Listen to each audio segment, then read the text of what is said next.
নমস্কাৰ বন্ধু বান্ধৱীসকল, মোৰ অন্য এটি ভিডিঅ'লৈ আপোনালোকক স্বাগতম জনাইছোঁ। ভিডিঅ'টো যোৱা ৰাতিয়ে আছিলে। যোৱা ৰাতি বনালোঁ ঘুগুনি আৰু শুকান ৰুটি।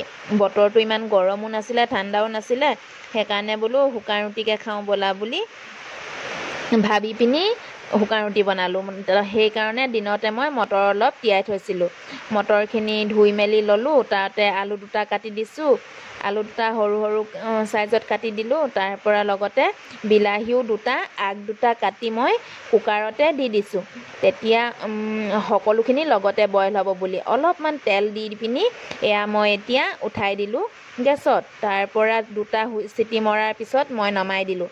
নমাই লৈ কেৰাহীখন পাতি অকণমান তেল দি গৰম হ'বলৈ দিলোঁ। গৰম হোৱাৰ পিছতে এতিয়া এয়া দুটা শুকান জলকীয়া ডাঙৰ চাইজৰ আছিলে, টুকুৰা টুকুৰিকৈ ছিঙি দিলোঁ।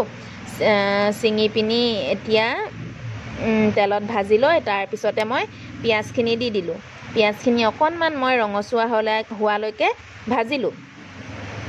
তাৰপিছত মই আদা নহৰু থেতেলিয়াই থৈছোঁ, অকণমান জিৰা গুড়ি, অকণমান ধনিয়া গুড়ি আৰু অকণমান ৰেড চিলি মই ব্যৱহাৰ কৰিম। তাৰ পৰা এতিয়া মই এয়া আদা নহৰুখিনি কেঁচা গোন্ধ যোৱালৈকে মই অকণমান সময় ভাজি ল'লোঁ। 2-3 মিনিটমান ভাজি ল'ব লাগে, তেতিয়া কেঁচা গোন্ধটো যায়গৈ। এয়া এতিয়া আদা নহৰু কেঁচা গোন্ধখিনি গ'লগৈ, সেইকাৰণে মই ইয়াতে এতিয়া অকণমান হালধি দি দিলোঁ। হালধিখিনি দিয়াৰ লগে লগে কালাৰটো চেঞ্জ হৈ আহিব, চাবচোন। হালধিখিনি দি দিলে কালাৰটো ধুনীয়া হৈ আহে। হালধি দিলোঁ। হালধি দিয়াৰ পিছত এতিয়া আকৌ মই ইয়াতে জিৰা ধনিয়া আৰু ৰেড চিলিখিনি দি দিম। মছলাখিনি শুকান মছলা যিহেতু বেছি সময় ভাজিব নালাগে। এয়া এতিয়া মই জিৰা ধনিয়া আৰু ৰেড চিলিখিনি দি দিলোঁ। ৰেড চিলিখিনি দি দিলে ঘুগুনিৰ কালাৰটো ধুনীয়াকৈ আহে। তাৰ পৰা এইখিনি অকণমান সময় ভাজি লৈ এতিয়া মই যে বিলাহী দুটা যে দি দিলোঁ, বিলাহী দুটা উলিয়াই ল'লোঁ। এতিয়া তেলতে মছলাখিনিৰ লগত বিলাহী দুটা ভাজি ল'ম, নহ'লে মছলাখিনি জ্বলি যাব নহয়। আৰু লগতে আলু কেইডোখৰমান উলিয়াই ল'লোঁ। আপোনালোকে সকলোৱে ঘুগুনি বনায়, তথাপিও মইনো কেনেকৈ বনাওঁ তেনেকৈ আপোনালোকৰ ওচৰলৈ দাঙি ধৰিলোঁ। লগতে আলু কেইডোখৰ উলিয়াই ল'লোঁ। এতিয়া এইখিনি অকণমান সময় মছলাখিনিৰ লগত মিলি যোৱাকৈ ভাজিম। আলুখিনি মই ভাঙি দিছোঁ, ভাঙি দিলে ঘুগুনিখিনি ডাঠ হ'ব। এতিয়া এইখিনি মই ঢাকন লগাই লৈ অকণমান সময় ভাজিম।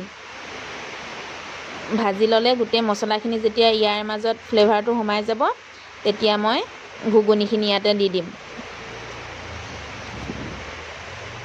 এয়া ঢাকন লগাই ভাজি ল'লোঁ। ভাজি লৈ এতিয়া হৈ যোৱাৰ পিছত মই ঘুগুনিখিনি ইয়াতে দি দিম। সকলোৱে নিজৰ নিজৰ মতে বনায়, মই এনেকৈয়ে বনাওঁ আৰু এনেকৈয়ে খাই ভাল পায়, সেইকাৰণে এনেকৈ বনাই দিলোঁ। তাৰ পৰা এতিয়া মই আকৌ নিমখ এতিয়া দি দিলোঁ। পিছত বোলো নিমখখিনি দিওঁতে ভাবিছিলোঁ বেছি হ'ব নেকি বুলি, নহয় কিন্তু জোখতে হ'লগৈ। নিমখখিনি দি মই এতিয়া লৰাই ল'লোঁ। লৰাই লৈ এতিয়া মটৰখিনি দি দিলোঁ। মটৰখিনি দি অকণমান সময় লৰাই দিলোঁ। লৰাই লৈ এয়া এতিয়া চাওকচোন কি ধুনীয়াকৈ ডাঠ হৈ গ'ল। হৈ যোৱাৰ পিছত ঢাকি দিলোঁ। তাৰ পৰা এইফালে কেৰাহীখন পাতি তাতে শুকান ৰুটি বনাই দিছোঁ। শুকান ৰুটিনো কি বনাই দেখুৱাম আপোনালোকক, সকলোৱে জানে। এয়া আমাৰ ঘুগুনি আৰু শুকান ৰুটি ৰেডি।